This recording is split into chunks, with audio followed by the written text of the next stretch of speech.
Yes, we finally join the dark side. We spend 10 days on a Bali 4.1 cat with our Patreons, and we show you what a charter cat is really like, warts and all. And through here is that crew cabin, so you can actually get through there, and we show you just what it's like on a bareboat charter of a catamaran. And somebody lets YouTube life on board a catamaran go to their head. Me, just go me. It's all about Me, it's all about me.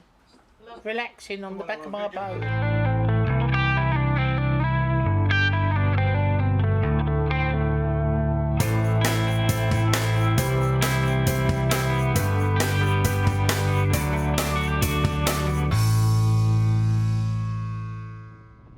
Back in October, we were asked by one of our Patreon crew to actually be, well, part of his crew. Keith and his wife Elizabeth asked us to join them on a Bali 4.1 along with David, another one of our Patreons, as part of the crew. And that crew, left to right, was Cindy, myself, Keith, Elizabeth and dog Aura, and David, and of course Caroline as well. Before climbing aboard the Bali, we spent a couple of days at an Airbnb. I must say it was really nice. It was a chance for us to all get to know each other a bit better and also discuss tactics. We had a great time and the place was really fantastic. Amazing decoration, and Liz in particular took a shine to this door. The door had been machine carved and then hand finished with these beautiful panels. Our first morning on the boat saw us walking down through Gocheck to the marina to inspect the boat. And this is the walk down from the Airbnb that we stayed in last 2 nights. This is the river that sort of went through the bottom of the garden, and they've made it like a little Venice here. Keith was qualified to be able to charter the boat but hadn't applied for his ICC, and so he asked if I'd be prepared to captain the boat while we were away. Keith had organised another captain to come aboard and familiarise us with the cat so that we weren't thrown in at the deep end, as they say. Cem's local knowledge, tips and tricks were a real asset. I've left his contact details in the description, so if you're in Gocheck, you too can hire Cem. Whenever you're hiring or chartering a boat, you should always do a thorough visual inspection and record anything you see. And a broken screw there. Can't see underneath that line. Black marks there. Screw missing on that one. So there's plastic missing.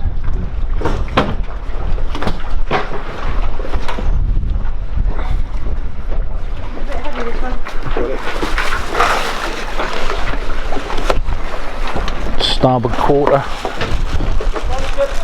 Bit of a knock.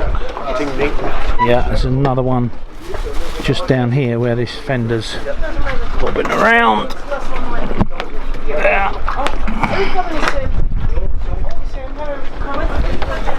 Half quarter, starboard side.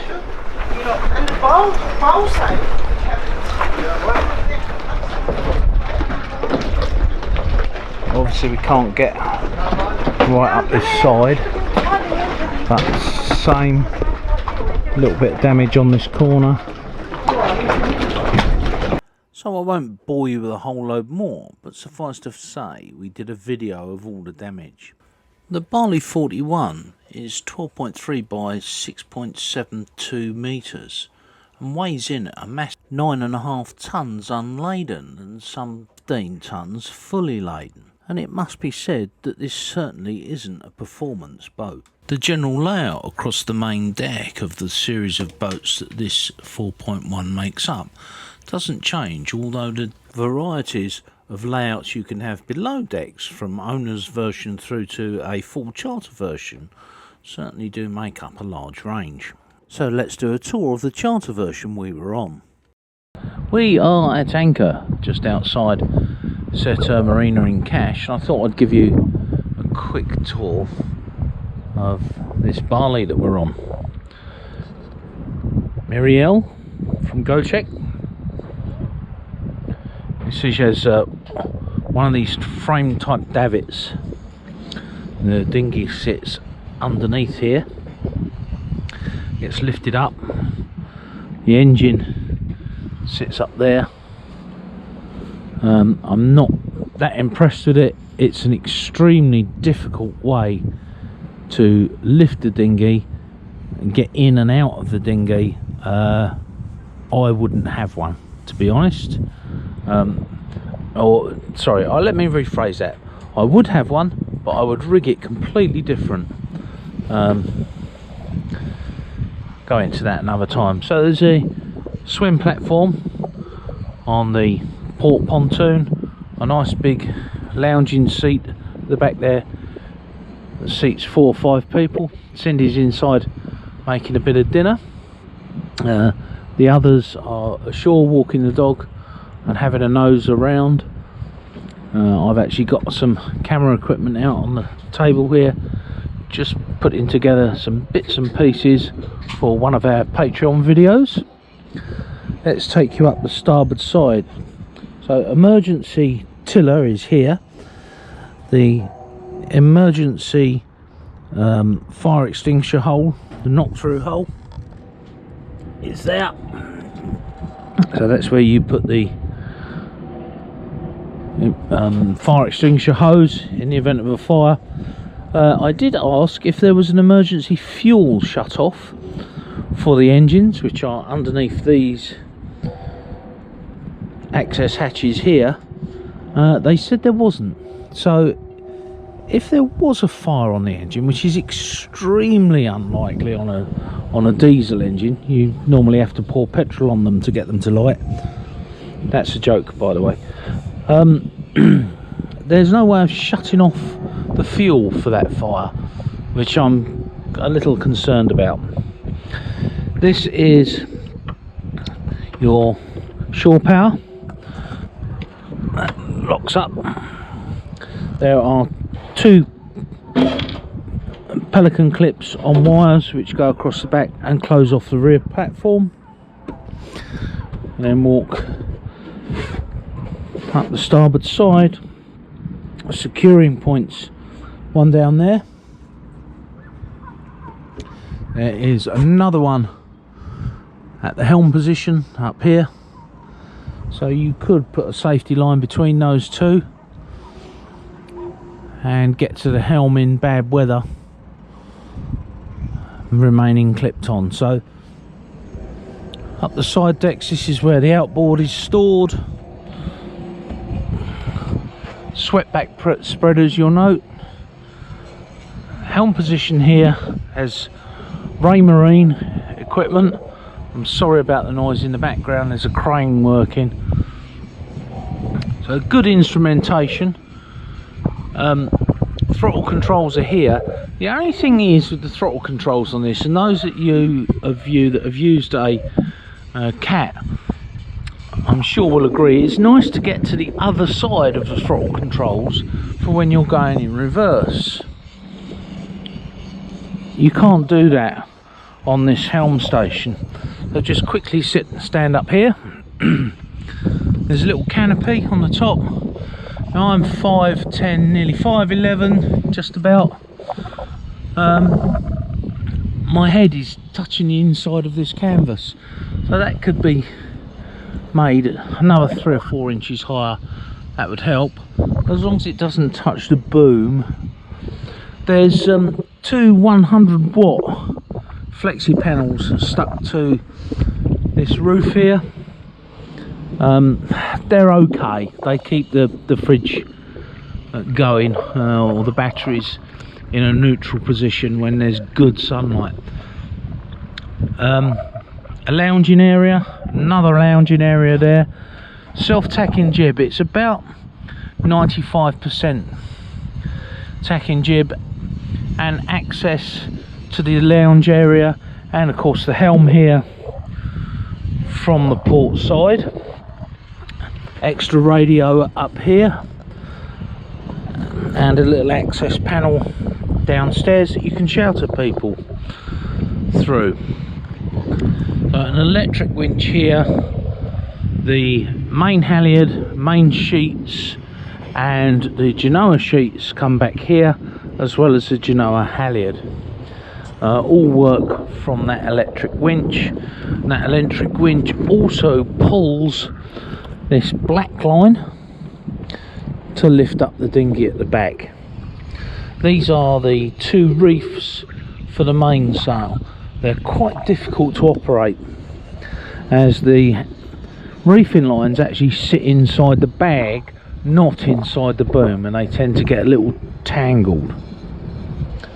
So looking forward, good visibility, really good visibility to port corner, starboard corner, aft starboard. Oh dear, port aft, absolutely no visibility at all. Even if I stand up, I cannot see from the helm position the back corner of the boat or anyone standing there. There's a complete blank. What it really needs is a small camera and a little display here. That would work really good. So we've had the jib out earlier today, so the cars aren't all put home and put to bed. Basically you can control position of the sheet on that rail, and of course being self-tacking 95% or thereabouts in order to give clearance, and it's high cut as well, like a Yankee sail, so not an awful lot of sail area on that jib. Be really nice to see more sail area on the jib, or to see a bowsprit and a code 0, or even a nice downwind sail. So the Balis are known for not having a trampoline.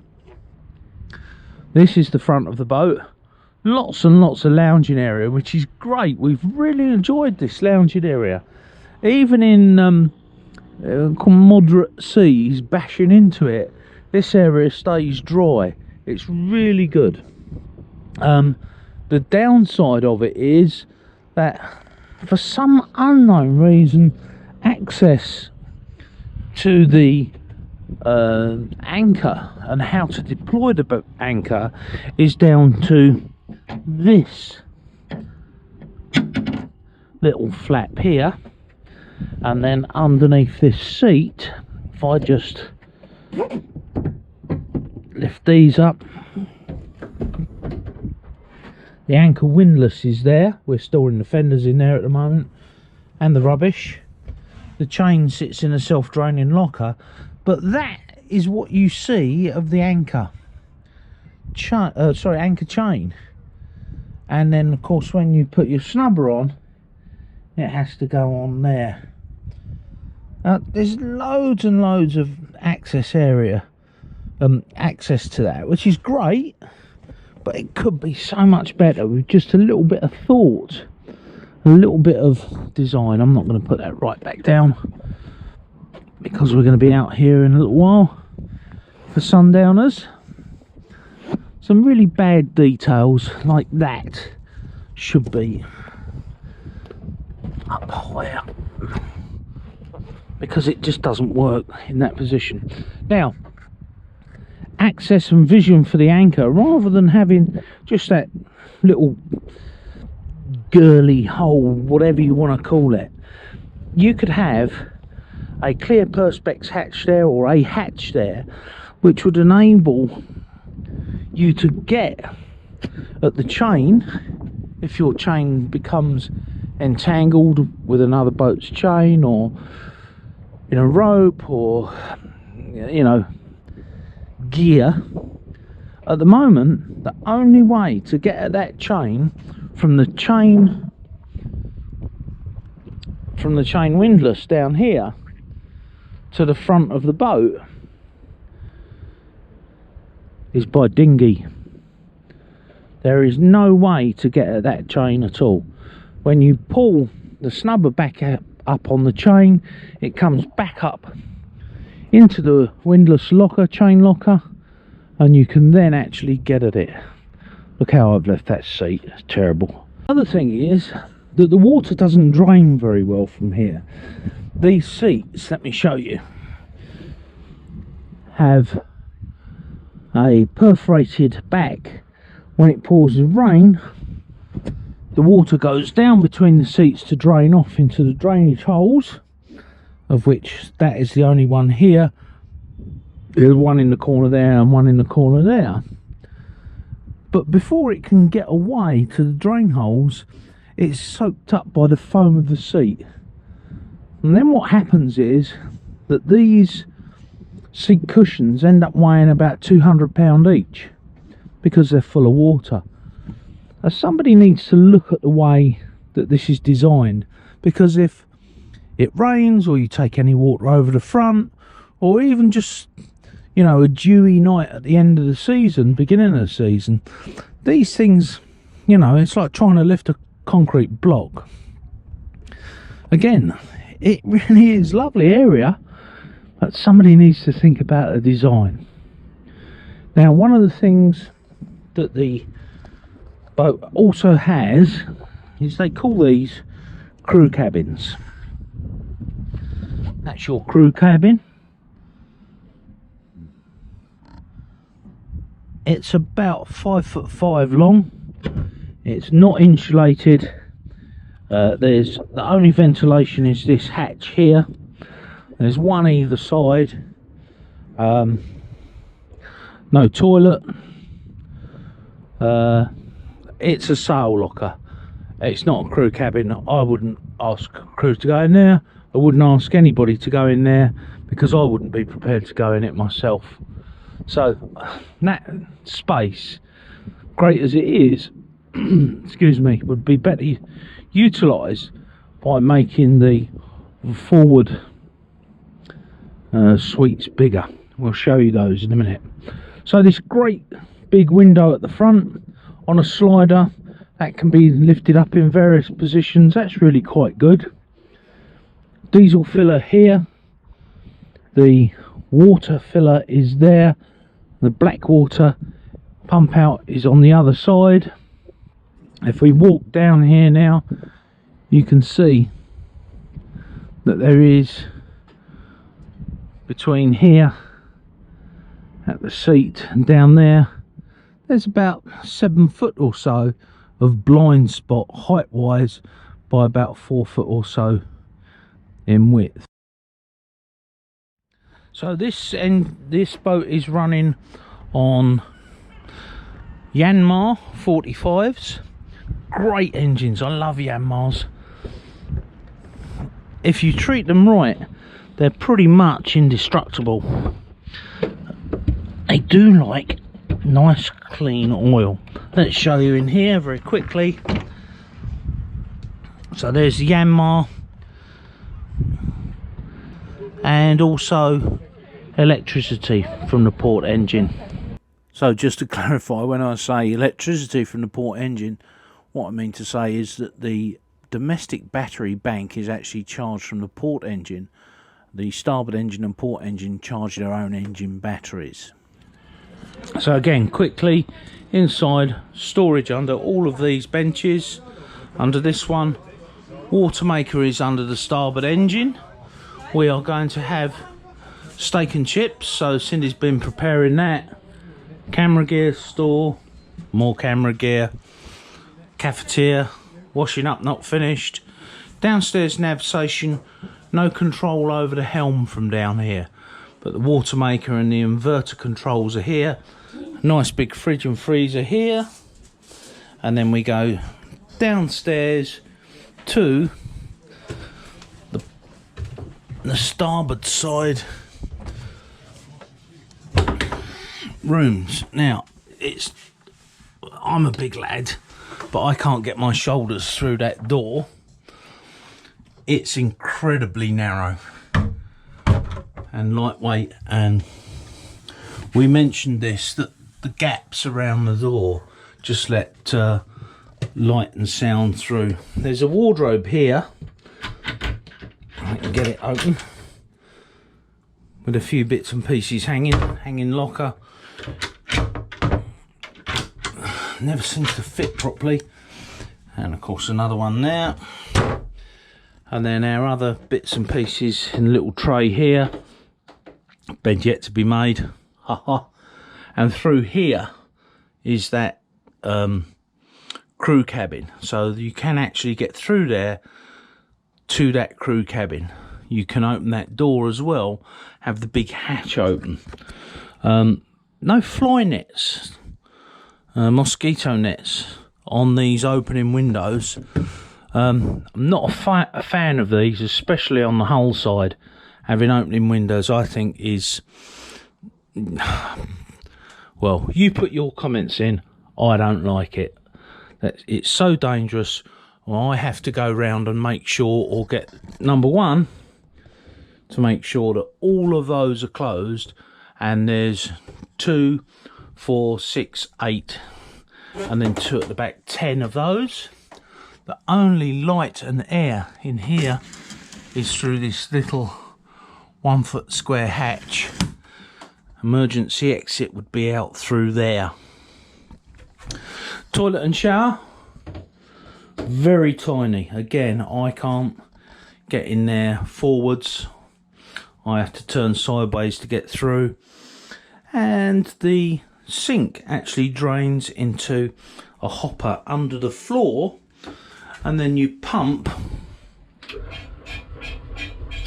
that out. So this has got Jabsco electric toilets. They work really well. I mean, to be honest, Jabsco stuff always works well.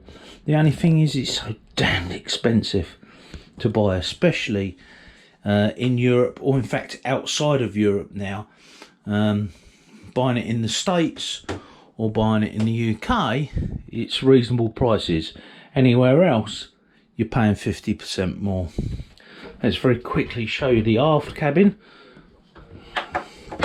Again, I don't think the guys have...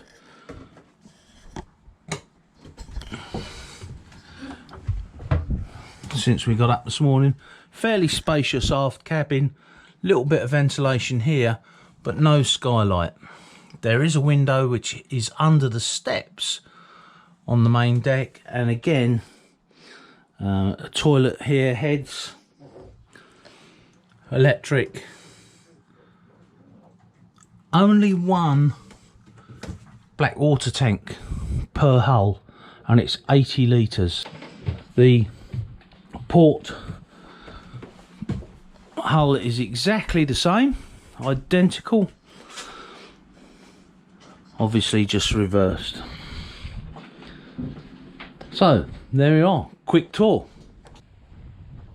Thanks to Keith, Liz and of course Aura, we had an absolutely great time on the cat, and we learnt a few lessons, things we didn't know about cats, and we're going to pass them on to you. So don't forget to hit the notification bell so that you get notified of the next video. Until then, I'm just going to leave you with a few scenes.